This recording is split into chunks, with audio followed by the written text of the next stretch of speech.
Paano gumawa ng GCash account? So dapat nakadownload na ang inyong GCash application. Download nyo lang siya dito sa inyong Play Store. Then kapag nakapag-download na kayo, open nyo na itong GCash application.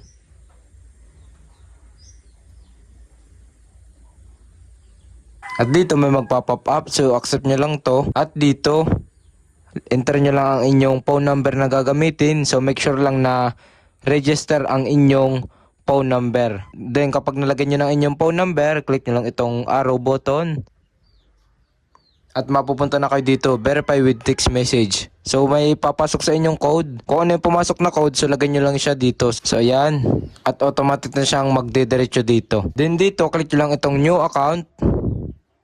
At dito, fill upan nyo itong birthday tsaka itong Are you a Filipino? At kapag napilapan na ninyo itong birthday tsaka itong Are you a Filipino, click nyo lang itong confirm button sa baba. At dito mababasa nyo, tell us something about yourself.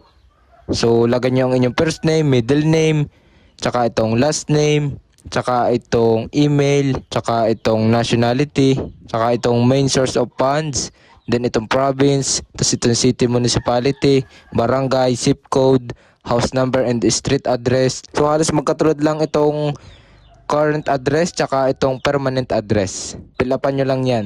Tap na natin itong next button. At dito mapupunta na kayo sa may review your information. Na dito yung inyong mga personal information. So review nyo lang dyan kung tama ang inyong mga nilagay. So dapat is tama ang inyong mga nilagay dito. Yung mga number, address, email, pangalan, at last name, tsaka middle name. At kapag okay na, na-review nyo na yung inyong information, click nyo lang itong confirm button. At dito, mag-create na kayo ng PIN. So, ano nga ba itong PIN? Itong PIN na ito, kapag kayo ay nakapag-create na ng GCash account, so ibig sabihin, i-enter muna kayo ng 4 na PIN or 4 na number para mabuksan ang inyong GCash account.